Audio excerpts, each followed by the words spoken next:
Iran के Israel पर पे दर पे मिसाइल हमलों के बाद गजा जैसे मनाजिर, तल अवीव, हैफा, बैतियाम और दीगर इलाकों में तबाही। मुतादिद इमारतें खंडर बन गई, 14 हलाकतों की इत्तला, 200 से जायद जख्मी। इसराइली हुक्काम ने हैफा में रिफाइनरी निशाना बनने की तस्दीक कर दी। अहम साइंसी तहकीकी मरकज वीजमान इंस्टीट्यूट को भी नुकसान पहुंचा।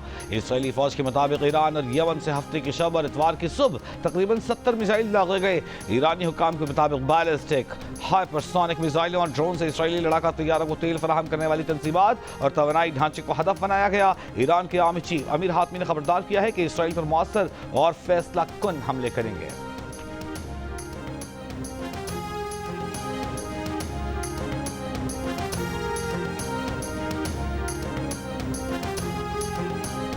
इसराइली फौज का कहना है कि यमन और ईरान से मिसाइल दागे गए हैं। ये भी कहा कि तेहरान में वसी पैमाने पर हमले मुकम्मल कर लिए। ईरानी जौहरी हथियारों की तनसीब, ईंधन ज़खायर और तेहरान में दिफाई हेडक्वार्टर को निशाना बनाया। तेहरान ऑयल रिफाइनरी पर हमले के बाद आग लग गई, तेल के 2 डिपो मुतासिर। इसराइली फौज का कहना है कि तेहरान पर 2 घंटे तक 70 तैयारों ने परवाजें की, 40 अहदाफ निशाने बनाए। ईरान के पास अब भी वो हथियार मौजूद हैं जो इसराइल के लिए शदीद नुकसान का सबब बन सकते हैं। आयतुल्लाह खामनाई हमारा निशाना है। इसराइली बमबारी से शहर में जनूबी पारस गैस फील्ड में आग लग गई, जिसे बाद में बुझा दिया गया। साउथ पारस गैस फील्ड दुनिया की बड़ी समुद्री गैस फील्ड है।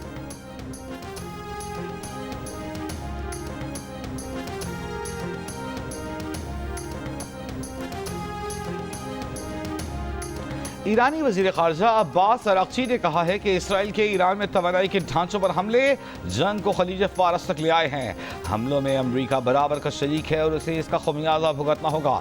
ईरान जंग को दीगर मुल्कों तक तोसीम नहीं देना चाहता। मजबूर किया गया तो जंग को दीगर ममालिक तक बढ़ाने पर गौर कर सकते हैं। तेहरान में गैर मुल्की सफीरों से गुफ्तगू में अब्बास अरागची ने कहा कि ईरान का पुख्ता आज़म है कि हम जौहरी हथियार नहीं बनाएंगे, अलबत्ता यूरेनियम की अफजूदगी 60% से ज्यादा करने का अमल जारी रखा जाएगा।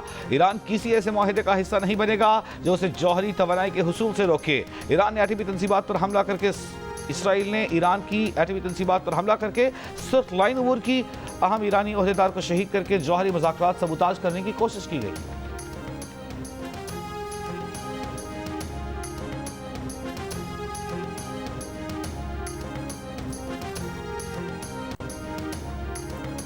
अमेरिकी सदर की ईरान पर हमलों में मुलव्वस होने की तरदीद। सदर ट्रंप ने कहा कि कल रात ईरान पर हमले से अमेरिका का कोई ताल्लुक नहीं था। ईरान ने अमेरिका पर कोई भी हमला किया तो अमेरिकी फौज ऐसा जवाब देगी जो पहले कभी नहीं देखा गया होगा। वो ईरान और इसराइल में आसानी से डील करवा सकते हैं, तनाज़े खत्म करा सकते हैं। इसराइली अखबार का कहना है कि इसराइल ने अमेरिका से ईरान पर मुहिम जोई में शामिल होने की दरख्वास्त की, जो अमेरिका ने मुस्तरद कर दी।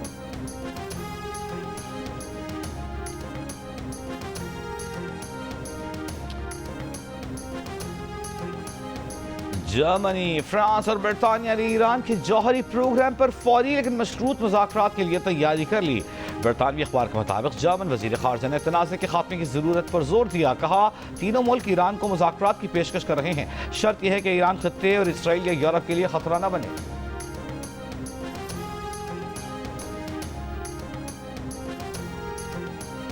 अमेरिकी सदर ट्रंप और रूसी सदर पुतिन की 50 मिनट तक गुफ्तगू। रूसी हुक्काम के मुताबिक रूस ने ईरान के खिलाफ इसराइली फौजी ऑपरेशन की मसम्मत की। अमेरिकी सदर ट्रंप ने कहा कि रूसी सदर पुतिन से ईरान इसराइल जंग पर बात की। पुतिन और मैंने इत्तेफाक किया कि इसराइल ईरान जंग खत्म होनी चाहिए।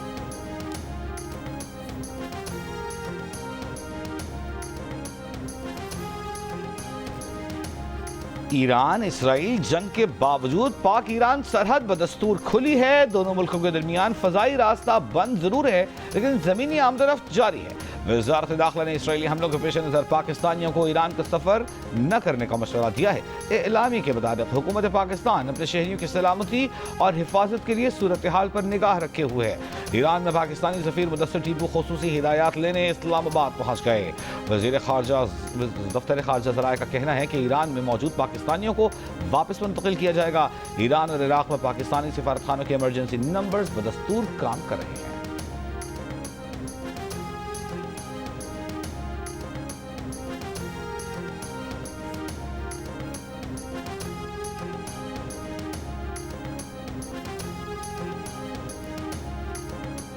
इसराइल ने ईरान के खिलाफ जंग में अमेरिका से मदद मांग ली, लेकिन ट्रम्प इंतजामिया ने अब तक खुद को इसराइली कार्रवाई से दूर रखा है। अमेरिकी वेबसाइट एक्सियोस की रिपोर्ट के मुताबिक 2 इसराइली हुक्काम का कहना है कि इसराइल ने गुज़श्ता 48 घंटों के दौरान ट्रम्प इंतजामिया से कहा है कि वो ईरान के खिलाफ जंग और जौहरी प्रोग्राम को खत्म करने में इसराइल के साथ शामिल हो जाए, लेकिन ट्रम्प इंतजामिया ने अब तक खुद को ईरान के खिलाफ इसराइली कार्रवाई से दूर रखा है।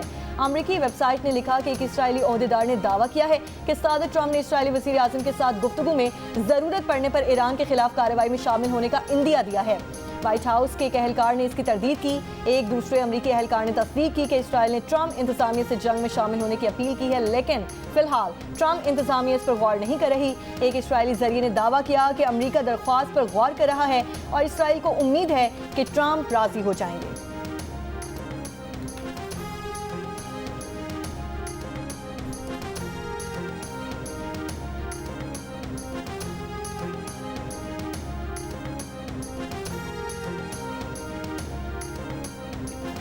क्या ईरान मुज़ाकरात की मेज पर वापस आएगा?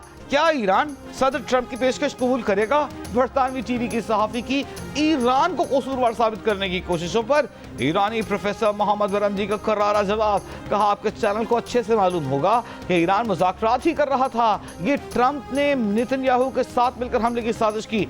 आप किस तरह हक़ाइक़ को मस्ख़ करते हैं? कुछ तो दयानत से काम लें। अमेरिका का ईरान के खिलाफ जंग में मुलव्वस होना इसराइली साजिश का नतीजा होगा। CIA के साबिक ऑफिसर फिलिप गिराल्दी 11 साल पहले ही खबरदार कर चुके। मार्च 2014 की तकरीर के दौरान फिलिप गिराल्दी ने कहा था कि अगर अमेरिका ईरान के साथ किसी जंग में मुलव्वस हुआ तो उसकी वजह ये नहीं होगी कि अमेरिका को ईरान से कोई खतरा है, बल्कि ये कि इसराइल और वाशिंगटन में मौजूद इसराइली लॉबी की साजिशों की कामयाबी होगी। इसराइल वाशिंगटन में मौजूद अपने सरपरस्तों और इत्तेहादियों से मिलकर ऐसा जवाब घड़ लेगा जिसकी वजह से अमेरिका को ईरान के खिलाफ जंग में घसीट लिया जाए।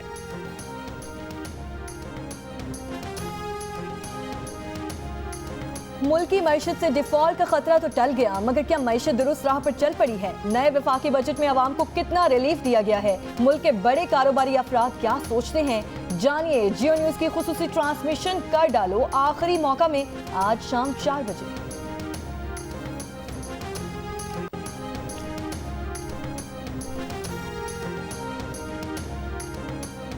IMF के साथ तय शराइत पर अमल के लिए FBR का 1 जुलाई से डिजिटल प्रोडक्शन ट्रैकिंग सिस्टम के निफाज में तेजी लाने का फैसला। FBR का कहना है कि इन्फोर्समेंट इक़दाम न लेने की सूरत में 700 अरब रुपए के नए टैक्स लगाना पड़ते। सिगरेट, सीमेंट, पोल्ट्री, मशरूबात, खाद, टेक्सटाइल सेक्टर की निगरानी बढ़ाई जा रही है। टोबैको सेक्टर की पैदावार और सेल को डिजिटल ट्रैकिंग सिस्टम से मॉनिटर किया जाएगा। टेक्सटाइल सेक्टर को भी कैमरों के जरिए निगरानी की जाएगी। FBR के मुताबिक टेक्सटाइल सेक्टर में 15 लाख बेल्स की अंडर रिपोर्टिंग का इंकशाफ हुआ है। सेल्स टैक्स रेवेन्यू को GDP के 5% के मसावी तक ले जाया जाएगा। IMF के साथ इन्फोर्समेंट इक़दाम बढ़ाने पर इत्तेफाक किया गया।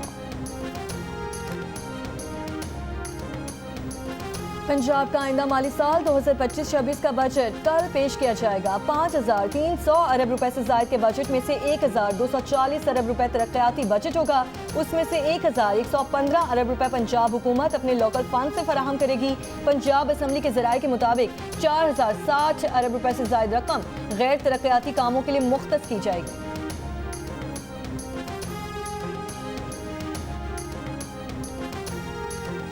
वज़ीर आला पंजाब मरीम नवाज का सनती और माइंस वर्करों के बच्चों के लिए आला तालीमी इदारों में मुफ्त तालीम का ऐलान। वर्कर्स के बच्चों को कॉमसेट यूनिवर्सिटी के 7 कैंपसेस में दाखिला दिया जाएगा। फीस हुकूमत पंजाब अदा करेगी। पंजाब वर्कर्स वेलफेयर फंड ने कारकुनों से दरख्वास्तें तलब कर ली। मरीम नवाज ने कहा कि पंजाब के हर वर्कर के बच्चों के लिए आला तालीमी इदारों के दरवाजे खोल रहे हैं। तारीखी विरसा महफूज बनाने के लिए काम कर रही हैं। एम्प्रेस मार्केट में पार्किंग सबसे बड़ा चैलेंज था। आज यहां 400 गाड़ियां पार्क करने की फिजिबिलिटी बनाई है। मेयर कराची मुर्तज़ा वहाब की एम्प्रेस मार्केट में गोश्त सेक्शन के इफ्तिताह के मौके पर गुफ्तगू। कहा, वादा किया था जी कराची के आवाम के साथ मसाइल हल करेंगे। कराची वालों की मदद से बहुत कुछ करने में कामयाब हुए। माजी में लोग माफियाज के सामने सर झुका देते थे। हम माफियाज से लड़ रहे हैं, कार्रवाई करते हैं तो ये इल्ज़ाम लगा देते हैं, स्टे ले आते हैं। रवां साल मजीद 6 तारीखी मार्केट्स की तज़यीन आराइश करेंगे।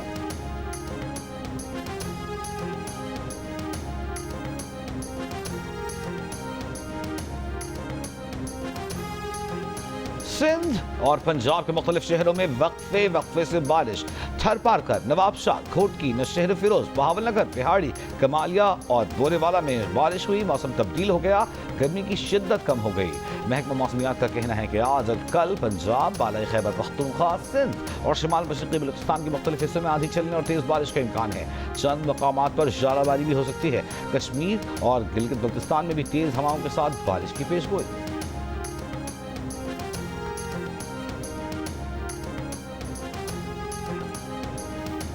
सिंध में आज से प्लास्टिक शॉपिंग बैग्स पर मुकम्मल पाबंदी। सेक्रेटरी माहौलियात का कहना है कि तमाम सनतें, थोक फरोश और रिटेलर्स प्लास्टिक बैग्स का इस्तेमाल बंद कर दें।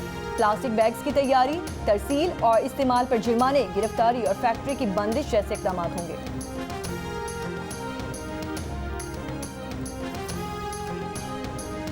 पंजाब और खैबर पख्तूनख्वा पुलिस का मुश्तरका ऑपरेशन। खारजी दहशतगर्द कमांडर मौलवी नज़ीर हलाक। पुलिस के मुताबिक हलाक दहशतगर्द मियांवाली में पुलिस चौकियों पर हमले में मुलव्वस था। गुजरात में CCD की कार्रवाई, 3 मुल्जिमान पुलिस मुकाबले में मारे गए।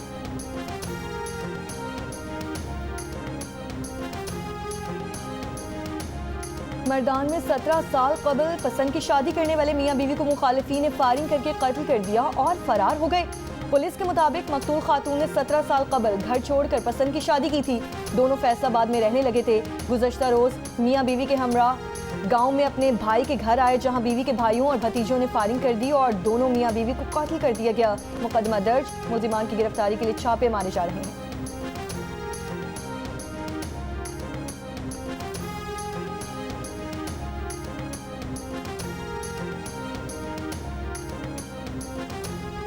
गिलगित के इलाके नगर में कार नाले में गिरने से जम हक 3 अफराद की लाशें निकाली गई। हादसे का एक जख्मी अस्पताल में जेर इलाज, 3 लापता अफराद की तलाश जारी।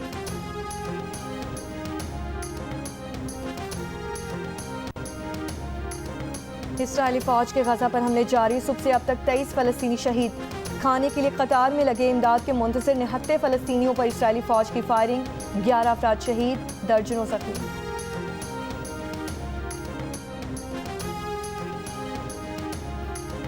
भारतीय अपोजिशन रहनुमा प्रियंका गांधी ने गजा में इंसानी इमदाद की फराहमी की करारदाद के हक में वोट न देने के भारतीय हुकूमत के फैसले को शर्मनाक करार दे दिया। एक बयान में कांग्रेस रहनुमा प्रियंका गांधी ने कहा कि गजा में बच्चों और खवातीन समेत 60,000 फलस्तीनियों के कत्ल के बाद इंसानी इमदाद के हक में वोट न देना शर्मनाक है। भारतीय हुकूमत का फैसला इस मुल्क की साम्राज्य मुखालिफ पॉलिसी से इनहिराफ है। नेतन्याहू फलस्तीनी कौम को सफाई हस्ती से मिटा रहा है और मोदी सरकार इस पर जश्न मना रही है। भारत अपने उसूलों और बैन अल-अक़वामी इक़दार के खिलाफ जाते हुए इसराइल के ईरान पर हमले और अस्करी क़यादत के कत्ल पर खुशी का इजहार कर रहा है, जो इंतहाई मायूस कुन है।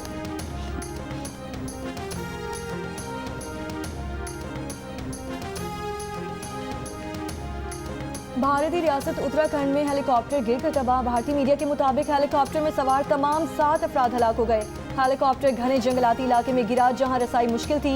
मकामी पुलिस ने टीमों की मदद से रेस्क्यू ऑपरेशन मुकम्मल किया।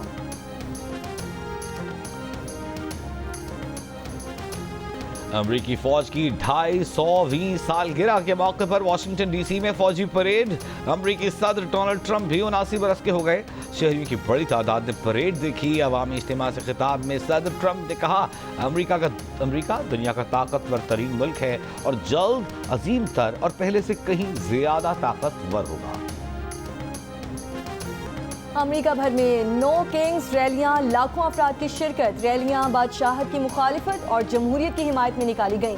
न्यूयॉर्क में मुजाहिरीन के इमिग्रेशन पॉलिसीज और आज़ादी इजहार के हक में नारे। लॉस एंजलिस में ट्रंप की पॉलिसीज के खिलाफ रैली।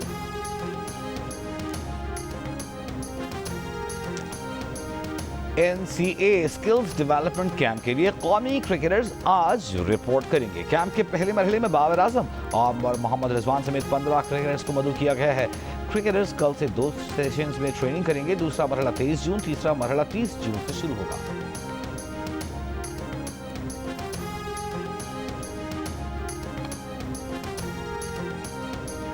FIH नेशंस कप के पोल ए में फ्रांस ने जनूबी कोरिया को 5 के मुकाबले में 4 गोल से हरा दिया। इवेंट में पाकिस्तान टीम पोल बी में आज शाम 5 बजे मलेशिया से मुकाबला करेगी। शफकत की सायादार छांव, औलाद का सबसे पहला सुपर हीरो, किसी के अब्बू, किसी के पापा, किसी के डैडी तो किसी के बाबा। दुनिया के गर्म सर्द से महफूज रखकर मेरी परवरिश करने पर मेरे वालिद तुम्हें सलाम। पाकिस्तान समेत दुनिया भर में आज फादर्स डे मनाया जा रहा है। लोगों का अपने वालिद से मोहब्बत और तशक्कुर का इजहार, सोशल मीडिया पर पैगामात का ढेर, तोहफे तोहफे, सरप्राइज डिनर्स का सिलसिला जारी जल्दी कीजिए। आप भी अपने वालिद को विश करने के लिए कोई अनोखा अंदाज अपनाएं। और फादर्स डे पर जियो फिल्म्स और तलिस्मान स्टूडियोज का बड़ा ऐलान, नई animated feature film My Daddy My Super Hero June 2026 में सिनेमाघरों की जीनत भरेगी। फिल्म का नया पोस्टर जारी।